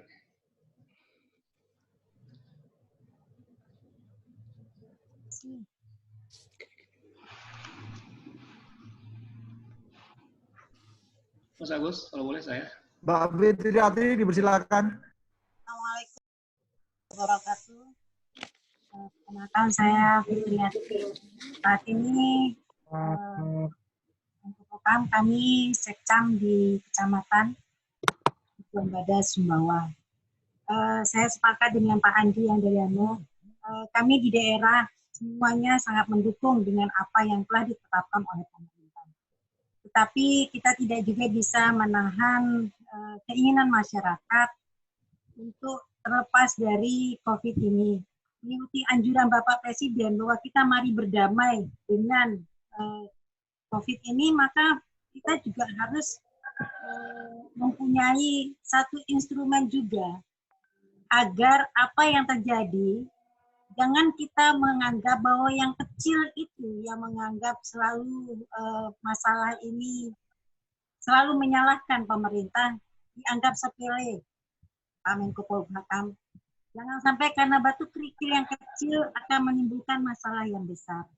Jadi memang betul kita tidak bisa memberikan kepuasan kepada semua pihak, tetapi paling tidak jika kita bersama-sama, berkali-kali kita mencoba untuk bersama-sama, bagaimana kita kebersamaan ini yang kami rasakan, kami semua rasakan sekali semakin menipis di masyarakat. Alhamdulillah memang Sumbawa tidak ada friksi-friksi sampai dengan sejauh ini. Masalah bantuan dan sebagainya. Tetapi ke depannya bagaimana kita mengeliminir, bagaimana kata Pak Andi yang dari Sulawesi, di pusat agar lebih memperhatikan lagi apa yang menjadi keputusan pusat untuk dapat diikuti oleh semua. Mohon dipersingkat, Pak. Yang ada di bawah. Ini yang perlu menjadi perhatian kita bersama demi kebangsaan kita bersama. yang kecil jangan dianggap sepele, itu saja. Karena mudah-mudahan Corona ini segera berlalu, walaupun dibilang sampai dengan 2 tahun, kalaupun 2 tahun, apakah kita akan seperti ini? Ini 3 bulan aja rasanya sudah seperti ini, Pak. Terutama bagi kami yang merasakan sendiri, para UKM yang ada di bawah ini, mereka yang merasakan dampak dari COVID ini. Jadi mungkin secara ekonomi kita coba untuk perbaiki dahulu, akibatnya, dampaknya, baru kemudian kita perhatikan juga secara kesehatannya. Kalau memang seperti kata Pak Menko Polhukam tadi, kasus COVID tidak berdampak besar terhadap kematian, tetapi mengapa pengaruhnya sangat besar? Tidak ada penanganan kasus penyakit sebesar COVID ini, walaupun sebenarnya dampaknya terhadap kematian kecil. Ini yang akan menjadi pertanyaan kami. Sehingga kita juga jangan menimbulkan pesan bahwa seolah-olah COVID ini disepelekan. Kalau disepelekan tidak mungkin sampai dengan ini. Ini pertama kali mungkin dalam sejarah kejadian seperti ini ada lockdown walaupun dengan istilah PSBB, dengan istilah yang lain tidak pernah ada seperti ini. Jadi bukan soal dampak yang ditimbulkan karena kematian, Prof, tetapi akibat ekses daripada COVID itu sendiri. Nah, ini yang kami harapkan sehingga kita berharap secepatnya, kalau memang ini tidak menimbulkan bahaya yang sampai dengan kematian yang besar, lalu what's next? Bagaimana dengan harus yang kita ambil, kebijakan yang harus kita ambil untuk menangani ini semuanya? Seperti kata Pak Direktur RSPI, ini sangat berbahaya. Tapi sejauh mana bahayanya itu kalau masyarakat kita selalu saja membandingkan, oh yang ini boleh, kenapa yang ini tidak boleh? Tidak semua masyarakat kita, Profesor Umar, memahami secara agama aklinya terhadap apa yang telah mereka diberitahukan. Mereka hanya menggunakan aklinya, tapi naklinya jarang sekali mereka gunakan. Oleh karena itu emosional masyarakat kita ini bagaimana? Nah, ini yang kita harapkan, persatuan kita bersama dalam menangani ini. Satu kata, mengapa kita tidak bisa dari atas sampai bawah satu komando? Dengan demikian tentu tidak akan lalu. Bayangkan 2 hari terakhir ini lonjak sangat tinggi, katanya sudah menurun, tapi kemudian melonjak. Karena diberikan kesempatan lagi pada kita untuk melakukan menganggap bahwa ini dianggap sepele. Jadi yang kecil, akibat yang kecil menyepelekan sesuatu yang kecil, jangan kita demikian mungkin yang dapat saya sampaikan. Saya kira pesannya sudah bisa ditangkap ya Mbak Fitriati. Terima kasih. Oke. Dipersilakan Mas Aad.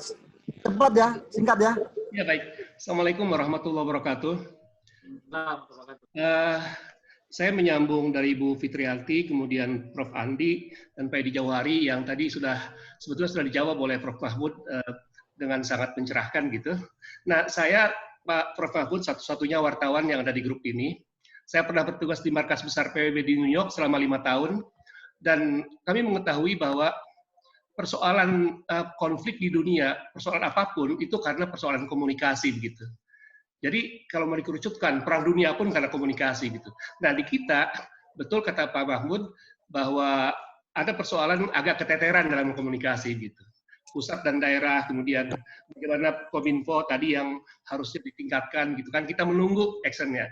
Nah persoalan lain adalah koordinasi Pak. Jadi bukan semata-mata komunikasi, tapi juga faktor koordinasinya mungkin ditingkatkan lagi begitu Pak. Itu aja pesannya. Terima kasih Pak. Assalamualaikum warahmatullahi wabarakatuh. Terima kasih. Kami persilakan Prof. Mahmud dan Prof. Nasaruddin Umar saling bergantian. Prof. Nasaruddin dulu. Silakan Prof. Nasaruddin.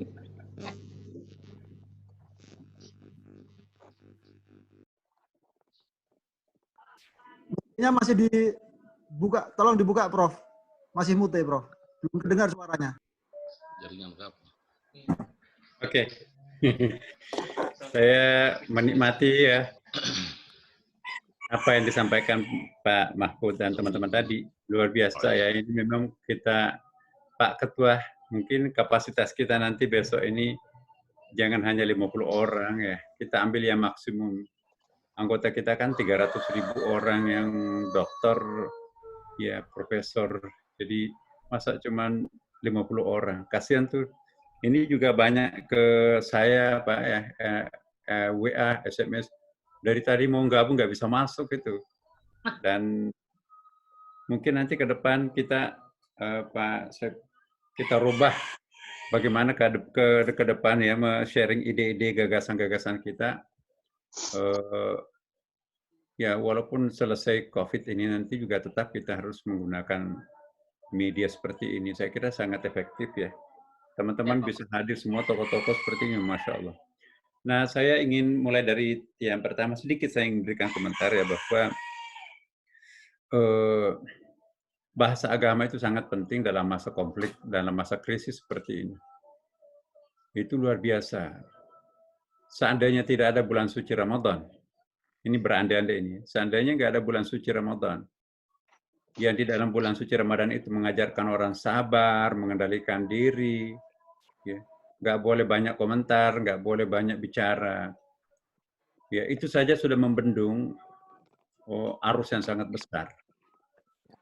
Yang kedua, ada lagi satu hal yang sangat penting. Bulan suci Ramadan ini adalah bulan sedekah, infak, jariyah, hibah, wasiat. Nah, kita nggak bisa menghitung berapa jumlah belanja umat Islam terhadap orientar zakat fitrah, zakat mal, kemudian juga sedekah, infak, dan jariyah. Ini kontribusi umat Islam terhadap problem bangsa dalam bulan suci Ramadan ini dahsyat. Basna saja yang berapa triliun per bulan, per tahun itu, nah ini hampir semuanya dialokasikan, dikonsentrasikan untuk menyelesaikan dampak corona ini. Jadi belanja agama kita itu, Masya Allah, luar biasa. Tadinya nggak ada gairah-gairah untuk sedekah, hanya zakat aja. Karena kan alangkah pelitnya seorang muslim itu kalau pengeluarannya hanya zakat ya kan, cuma 2,5%. 2,5% itu apa artinya dengan bunga deposito atau bunga asuransi itu. Tapi kita lihat pertumbuhan dulu Basnas dan UPZ itu pada umumnya hanya mengeluarkan zakat. Tapi dalam era pandemi sekarang ini ada lebihnya dari zakat itu dalam bentuk sedekah, infak, jariyah yang diperuntukkan kepada COVID-19. Di Istiqlal sendiri, walaupun terjadi penurunan, tetapi alokasi peruntukan non-asnaf yang ditentukan dalam zakat itu juga meningkat. Nah, saya bisa beranalogi bahwa kehadiran bulan suci Ramadan ini memberikan kontribusi dua hal kepada pemerintah. Pertama, meredam mulut-mulut ini supaya jangan banyak berkonflik, berbicara. Yang kedua juga, menggerakkan umat ini untuk memberikan kontribusi terhadap kendala-kendala masyarakat yang di PHK dan lain sebagainya itu. Nah, ini luar biasa. Dua poin kontribusi ini, maka itu sangat penting artinya juga kepada tokoh-tokoh agama itu sendiri, termasuk agama-agama lain tentunya ya. Ya. Bahasa agama yang bisa menyentuh hatinya masyarakat sekarang untuk bisa menyumbang kepada kepada masyarakat yang terdampak itu. Maka itu mari kita menggunakan bahasa agama, memupuk bahasa agama ini supaya tetap berwibawa di dalam masyarakat kita. Dan saya juga senang KMA PBS ini ya luar biasa ya. Bahasa agama yang kalau boleh saya mengatakan analisis konten daripada KMA PBS jaringan-jaringannya itu didominasi oleh bahasa-bahasa agama. Termasuk juga agama lain, kawan-kawan kita yang beragama lain itu juga seperti terasa. Dan yang sangat penting disampaikan oleh Pak Mahfud tadi, ini kita tentukan ada garis keras, moderat, dan liberal. Ini kan satu saf nih. Saya katakan sama teman-teman kita, dulu ada kelompok-kelompok garis keras yang selalu konfrontasi dengan satu sama lain. Nah, di dalam beberapa forum, ini sudah duduk setara sejajar. Jadi nggak ada lagi bedanya antara garis keras dan garis moderat sekarang ini. Itu sudah bisa hadir dalam satu majelis yang sama, bahkan itu seperti tidak pernah ada masalah. Padahal dulu-dulu sebelum-sebelumnya itu antara bumi dan langit. Tapi sekarang ini, ya jangan-jangan memang kita harus menunggu suatu musibah untuk mencapai persatuan puncak ya kayak tsunami Aceh kemarin kan. Nah, tapi tentu kita tidak berdoa supaya ini berkelanjutan dan ada lagi musibah baru demi keutuhan bangsa, tapi tidak. Nah, yang penting buat kita ini adalah bagaimana kita cerdas menyiasati masa krisis yang terjadi dalam masyarakat. Kita perlu seorang tokoh ya yang berani berpikir lain. Nah, satu di antaranya itu kan Pak, bukan memuji di depan kita ini teman-teman ya, Pak Mahfud itu kan salah satu tokoh bangsa kita sekarang yang sering berpikir lain. Tapi pada akhirnya ya ingat Gus Dur lah. Gus Dur itu pada masa memberikan satu statement dimaki-maki orang, tapi 1 bulan, 2 bulan, atau 1 tahun berikutnya itu dikenal, oh iya ya, oh iya ya, oh iya ya. Nah, seringkali kita mendengarkan oh iya ya terhadap orang. Nah, jadi saya kira teman-teman KMAPBS ini beranilah berpikir lain, tapi tentu dalam batas yang wajar ya, sebagai akhlakul karimah bahasanya teman-teman di media itu. Nah, hanya orang yang berani berpikir lain yang bisa memberikan kontribusi yang produktif di masa depan. Jadi jangan lupa dan jangan juga takut untuk dicemoin orang. Karena kalau kita semuanya dicekam rasa takut, nggak boleh berpendapat berbeda, ya itu nanti kita nggak akan menjadi bangsa yang besar. Hampir semua nabi di dalam Al-Quran itu pernah dianggap gila. Innaka lamajnun, atau tukang sihir. Sahirun mubin, tukang sihir tuh. Jadi ada orang yang mengatakan sebelum kita bisa digilakan orang, dianggap sebagai tukang sihir, maka orang itu tidak akan mencapai puncak sebagai seorang pembaharu. Seorang pembaharu pasti pernah digilakan oleh orang lain. Nah, tetapi jangan jadi gila beneran juga. Nah, saya kira ini yang sangat penting buat kita, Pak Mahfud ya, walaupun tidak lama bersama dengan kita di sini karena beliau mungkin punya kesibukan lain, tapi memberikan motivasi yang luar biasa terhadap teman-teman kita ya, yang baik yang hadir di sini maupun yang ngantri. Ternyata di YouTube bisa diikuti loh Mas. Ada ya, cuman jaraknya ada temponya agak sedikit berbeda dengan di sini ini. Nah, terakhir saja saya ingin saya komentari ya bahwa apa yang disebut dengan apa ya istilahnya yang paling saya lagi mencari istilah apa ya new normal ini, karena new normal ini agak-agak susah diterima masyarakat kita, sulit dipahami. Lagi saya mencari bahasa Indonesia yang pas apa ya new normal itu. Tapi ya nanti kita cari deh. Mungkin KMAPBS bisa menemukan satu istilah yang lebih tepat new normal ini. Tapi new normal itu kalau di dalam bahasa agama juga kadang-kadang kita temukan apa yang disebut dengan qaul jadid ya. Qaulun qadim itu bahasa lama tapi diformat menjadi sebuah bahasa baru ya, ada qaul jadid. Qaul jadid itu adalah pendapat baru tetapi tetap bersumber daripada asas-asas yang lama. Itu qaul jadid. Qaul qadim ya pendapat yang konvensional, tetapi kadang-kadang memang harus dilakukan pembaruan.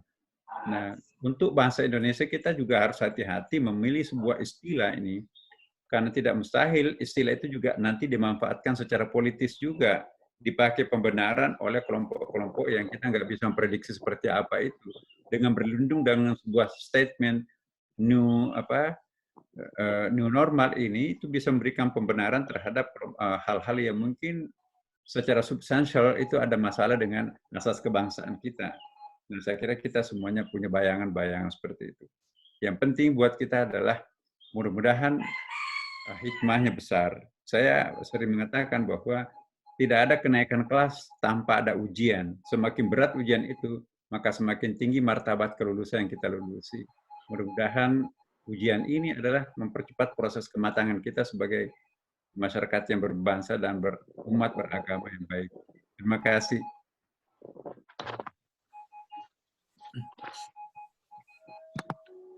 Monggo dilanjutkan Prof. Mahfud. Ya, terima kasih. Sedikit-sedikit saja Ibu Rene. Jadi memang itu dulu yang diperdebatkan orang. Kenapa sih pemerintah itu baru menemukan itu pada bulan Maret tanggal 2, padahal peristiwanya itu sudah terjadi Januari. Nah ini begini Bu, sebenarnya Januari kita sudah sikap, tapi sampai tanggal 2 Maret itu belum ditemukan memang. Baru orang menduga-duga itu, sebenarnya sudah ada itu sebelum 2 Maret. Iya, sesudah ditemukan baru orang menduga itu. Sebelum itu kan tidak ada yang menemukan, yang menunjukkan gitu. Tapi begini, pemerintah itu sejak Januari sudah ngambil tindakan. Ditemukannya virus corona itu adalah akhir Desember di Wuhan. Dan tanggal 23 Januari ini, 23 Januari, pemerintah Cina mengumumkan lockdown di Wuhan. Jadi peristiwanya 23 Januari, lockdown di Wuhan. Tanggal 28 Januari, ini 28 Januari, nanti dicoba di googling, di berita-berita itu, 28 Januari pemerintah Indonesia sudah bersikap, sudah mengumumkan menutup penerbangan Indonesia RRC. Itu 28 Januari. Belum ada kasus apapun di Indonesia. Tapi sudah menutup karena kita mengantisipasi. Belum ada satupun kasus itu, 28 Januari. Tapi kita melihat di Cina di lockdown Wuhan, kita segera mengumumkan. Dan itu nanti dilihat di detik.com, di kompas.com itu dibuka aja nanti. 28 Januari pemerintah ngomong, tutup penerbangan dengan Cina. Jadi kita sudah bertindak itu 28 Januari. Tanggal 4 Januari, 4 Februari, ya, 3 hari sesudah itu kita mengumumkan akan memanggil pulang orang-orang Indonesia yang ada di Wuhan. Sebanyak 347 orang. Di Wuhan. Dipulangkan tanggal 4, diumumkan tanggal 2 Februari. Kita akan jemput. Meskipun kita sudah menutup penerbangan dengan Cina, tapi minta izin khusus ke Cina menjemput warga negara kita di Wuhan. Itu tanggal 2 Januari dan masyarakat Indonesia dan di Wuhan sudah sampai ke Indonesia tanggal 4 Januari. Masih ingat ketika dibawa ke Natuna, masyarakat Natuna menolak warga Indonesia ditempatkan di Wuhan. Karena apa katanya itu penyakit menular. Di demo di Natuna, wakil bupatinya demo, ketua DPR-nya demo menolak warga Indonesia dibawa ke Natuna. Tapi kita atasi. Itu awal Januari. Kita sudah mengkarantina orang di Natuna. Nanti Ibu dibuka di Google 4 Februari. Jadi kita tidak diam sebelum itu. Nah, tanggal 6 Januari pemerintah mengumumkan akan membuat rumah sakit di sebuah pulau kosong karena ada kasus. Nah, itu juga nanti di googling aja, ada beritanya. Itu awal Februari. Yang kemudian rumah sakit itu sekarang menjadi rumah sakit Pulau Galang. Itu keputusan tanggal 6 Februari. Sebulan sebelum kasus resmi masuk ke Indonesia.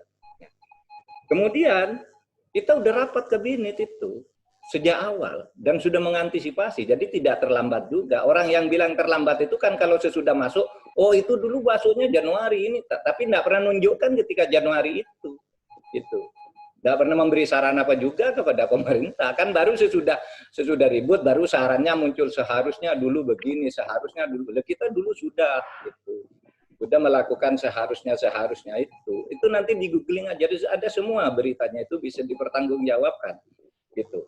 Nah, itulah yang kemudian kenapa pemerintah menganggap itu enteng. Memang pada waktu itu belum masuk. Yang kedua, keputusan sidang kabinet ini resmi. Kita jangan panik. Oleh sebab itu Pak Terawan di dalam sidang kabinet tidak usah panik, ini seperti influenza. Kita hadapi dengan tenang. Dan kemudian ulamanya berkata, menurut Bapak Ilmu Kedokteran Ibnu Sina, memang harus kita tidak boleh panik menghadapi pandemi itu. Apa dalilnya? Katanya kepanikan itu separuh dari penyakit. Kesabaran itu separuh dari kesembuhan. Dan doa itu pintu menuju kesembuhan. Kan gitu kira-kira. Nah, oleh sebab itu kita lalu berkampanye, tidak usah panik, tapi kita harus hati-hati. Nah, baru sampai tanggal 29 Februari, jurnal internasional juga menulis, Indonesia adalah satu-satunya negara besar di Asia yang belum dimasuki corona. Itu tanggal 29 Januari. Kan masuknya memang diketemukannya 2 Maret. Nah, oleh sebab itu, ini bukan untuk, ini kan sudah lewat, tetapi untuk menjelaskan saja, tidak ada gunanya juga memperdebatkan itu. Tapi saya untuk menjelaskan bahwa kita sejak awal sudah jauh sebelum itu sudah melakukan langkah-langkah gitu. Nah, soal ketidaksinkronan misalnya, terima kasih Pak Andi, terasa itu ketidaksinkronan itu terasa. Tapi begini Pak, data-data itu memang, ya masyarakat kita sejak dulu, gitu. Sejak zaman sebelum reformasi kan sudah selalu tidak sinkron datanya. Data jumlah pemilih pemilu dengan jumlah pemilih bantuan sosial itu selalu berbeda, Pak. Kalau pemilu jumlahnya sekian, kalau untuk bantuan sekian. Kalau data statistik untuk siapa orang yang miskin itu beda dengan yang menerima bantuan, karena kemudian yang tidak miskin memiskinkan diri ada, gitu. Dan itu fakta, gitu. Itu bukan ketidaksinkron, itu data-data sehingga yang dimiliki oleh pemerintah desa dan yang dimiliki oleh Kementerian Sosial sering tidak sama dengan yang dimiliki oleh Pak RT dan Pak RW karena punya daftar sendiri-sendiri, gitu. Nah, itu terjadi kekisruan di awal-awal saja sebenarnya. Itu biasa saja, ya gitu. Rasanya sih tidak ada kalau saya gitu ya. Apa sih keputusan pemerintah daerah itu yang dibatalkan oleh pemerintah pusat? Tidak ada. Gitu. Sedikit berbeda barangkali soal transportasi di Jakarta gitu. Ya, itu kan kemudian diselesaikan gitu. Tapi memang ada tuh satu daerah di daerah mana itu Sulawesi Utara yang bupatinya marah-marah tapi dibantah oleh bupati daerah lain gitu. Waktu gimana pemerintah ini tidak konsisten? Kan saya yang tahu di sini. Dan saya harus beritahu Bapak Ibu, memang ya betul mungkin ada kekisruan itu tidak bisa dihindari. Penduduk kita itu 267 juta loh berdasar statistik sekarang. Desanya sekian banyak, kabupatennya begitu banyak. Dan ini ditumpangi lagi oleh agenda politik. Sebentar lagi ini kan mau ada pilkada nih. Ini ada beberapa daerah yang memaksa bantuan sosial pemerintah pusat itu harus ditempeli gambar bupati incumbent. Supaya ditempelkan di tas, marah-marah kalau katanya ini harus pemerintah daerah. Oleh sebab itu hak saya untuk memasang gambar saya. Kepala desanya juga begitu yang mau calon kepala desa. Tetapi ini hanya sedikit tidak banyak. Pada umumnya lancar-lancar saja gitu. Pada umumnya ya. Nah, oleh sebab itu Pak Andi itu terima kasih atas masukannya. Kita tidak akan membela diri, itu sudah terjadi, tidak apa-apa gitu. Bahwa memang ada kekisruan di sana sini itu biasa, tetapi garis pemerintah pusat itu begini, pokoknya kalau disuruh memilih antara cepat dan tepat memberi bantuan itu, pemerintah memerintahkan cepat, meskipun salah cepat, karena kalau bantuan itu nanti tidak, karena hanya menunggu tepat padahal daftarnya antara satu desa, antara pejabat satu dengan lain punya daftar sendiri-sendiri, kalau nunggu clear dulu nanti yang mau nerima bantuan sampai mati duluan. Oleh sebab itu bagi aja dulu gitu. Soal pertanggungjawabannya nanti biar cepat agar bantuan-bantuan sosial dan dana-dana dari pemerintah itu cepat sampai.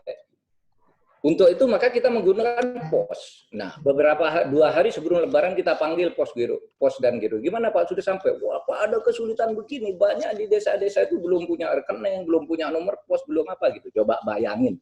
267 juta rakyat yang berbeda-beda gitu. Nah, Ibu Fitrianti sama Bu kekompakan dan pada intinya kembali ke Mas As yang wartawan tadi. Masalah kita yang harus diperbaiki adalah masalah komunikasi dan koordinasi. Nah, itu semua yang kita diskusikan. Kita tidak membantah itu sehingga nanti mudah-mudahan komunikasinya dan koordinasinya akan menjadi lebih baik. Mas As yang wartawan dan nampaknya memang masih akan agak panjang masalah corona ini sehingga usul itu menjadi sangat relevan, menjadi sangat tepat untuk kita nanti akomodasi dalam berbagai kebijakan pemerintah. Sekian, mohon maaf lahir dan batin. Taqabbalallahu minna wa minkum siyamana wa siyamakum minal aidin wal faizin. Assalamualaikum warahmatullahi wabarakatuh. Waalaikumsalam warahmatullahi wabarakatuh. Terima kasih. Bagus, silakan. Bapak Ibu semua, sesuai dengan kesepakatan kita harus selesai di 12.00 sebenarnya. Ini kita sudah lebih 16 menit. Jadi kami mohon maaf, kami percaya memang masih banyak ada yang ingin berdiskusi, banyak yang belum kebagian. Jadi ini adalah langkah awal kami dari pengurus pusat KMA PBS untuk menjembatani di tengah COVID ini kita semua masih bisa beraktivitas, masih bisa berkontribusi untuk mendukung kebijakan-kebijakan dari pemerintah pusat maupun pemerintah daerah dalam rangka menangani COVID dan peran KMA PBS ke depan seperti apa. Jadi saya pikir untuk hari ini mengingat kesibukan Prof. Mahfud dan Prof. Nasar yang luar biasa, kita cukupkan sekian dulu. Nanti kita sambung di lain kesempatan dengan peran dari Prof. Nasar tadi agar band membernya lebih, karena memang kami juga ada keterbatasan yang tidak bisa kami selesaikan segera dalam ketika muncul ide ini. Jadi kami juga mohon maaf yang sebesar-besarnya pada Bapak Ibu semua, dan dalam membawa acara halal bihalal secara virtual KMA PBS Pusat ini, apabila ada kesalahan, kekeliruan, mohon maaf lahir dan batin. Dari Pak Ketum, silakan terakhir Pak closing. Terima kasih. Jadi tadi ini sangat berharga. Jadi kalau tadi bagi teman-teman yang masih mau tinggal utamanya pengurus harian, pengurus KMA PBS di seluruh daerah dan pusat, kami minta tetap tinggal sementara barangkali 5 menit, karena banyak kali PR-PR kita yang harus kita kerjakan dalam hal ini. Untuk itu dengan penjelasan tadi itu sangat berharga, dan kemungkinan besar tadi beberapa usulan-usulan menjadi tema kita yang akan datang, dan kemungkinan beberapa minggu lagi atau beberapa hari lagi kita akan mengulang seperti ini dan mengundang seluruh pihak luar pun akan kita undang dalam hal membahas masalah ini. Tadi dari bagus sekali tadi dari Pak Edi Johari tentang sosialisasi, itu yang penting ya, apa yang dilakukan oleh Pak At itu ada koordinasi, itu mulai koordinasi dan komunikasi, itu paling penting. Kalau pemerintah seperti apa yang dikatakan oleh Pak Mahfud MD tadi bisa mensosialisasikan ke masyarakat, insya Allah pasti keseluruhan atau kesalahpahaman antara pusat dan daerah itu bisa teratasi dengan baik. Nah, yang di sisi lain yaitu tentang dampak lanjut daripada COVID-19, itu harus dibahas lebih lanjut. Bagaimana kontribusi KMA PBS di dalam menangani dampak lanjut daripada COVID-19. Untuk itu ini menjadi PR kita semua, dan mudah-mudahan ada masukan dari teman-teman nanti. Dan salah nggak berhenti di sini. Tadi kalau perlu Pak Prof. Nasar bahwa ini harus lebih luas, memang harus lebih luas. Karena kemungkinan besar, kalau KMA PBS diperbolehkan, maka KMA PBS harus mensosialisasikan itu. Mensosialisasikan ini di seluruh bupati-bupati seluruh Indonesia. Nah, ini yang pembawa acaranya adalah Pak Mahfud. Karena kalau yang lain menjelaskan, rasa-rasanya tidak nyaman. Karena dalil-dalilnya pun dan Prof. Nasar, karena ini masalah keagamaan, ada masalah kesehatan, ada masalah ekonomi, dan lain sebagainya. Saya kira itu usulan saya. Terima kasih kepada teman-teman. Monggo silakan Pak Gus. Terima kasih Pak Ketum. Assalamualaikum. Waalaikumsalam warahmatullahi wabarakatuh. Assalamualaikum warahmatullahi wabarakatuh. Sekali lagi kami sampaikan terima kasih pada Prof. Mahfud dan Prof. Nasar yang berkenan bersama kita semua untuk berdiskusi tentang mudah-mudahan Allah meridhoi keinginan semua sehingga COVID-19 pun masih ada di sekitar kita, kita masih bisa untuk beraktivitas dan tetap sayang pada seluruh makhluk yang ada, seperti harapan kita semua, sehingga survival kehidupan kita bisa jalan seimbang antara kebutuhan kesehatan, kebutuhan ekonomi, dan kebutuhan sosial bisa jalan sejalan.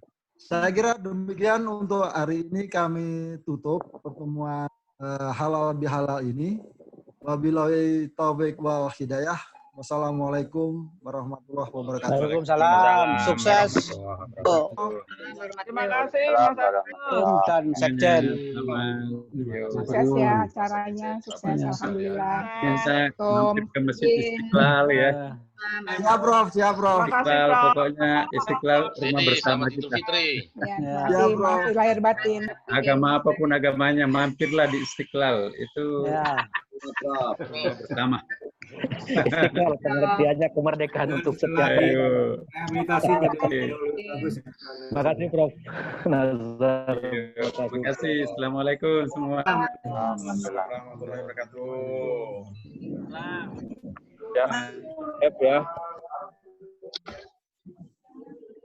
Assalamualaikum warahmatullahi wabarakatuh. Terima kasih.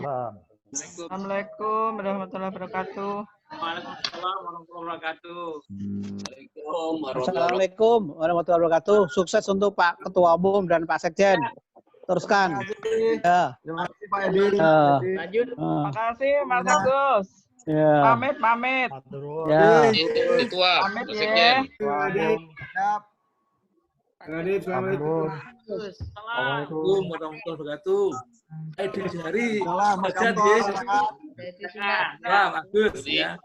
Mas Nazar, pamit Gi. Apa Mustafa tadi? Monggo benar. Assalamualaikum. Waalaikumsalam. Assalamualaikum warahmatullahi wabarakatuh.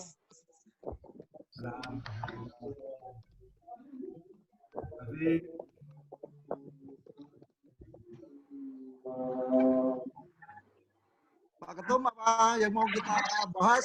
Mau dilanjutkan atau? Ya, kita lanjutkan. Yang mau masih tinggal, silakan. Oh, masih lanjut. Siap. Lanjut. Ini saya stop ya rekamannya ya, Pak Agus. Ya, stop, Mbak.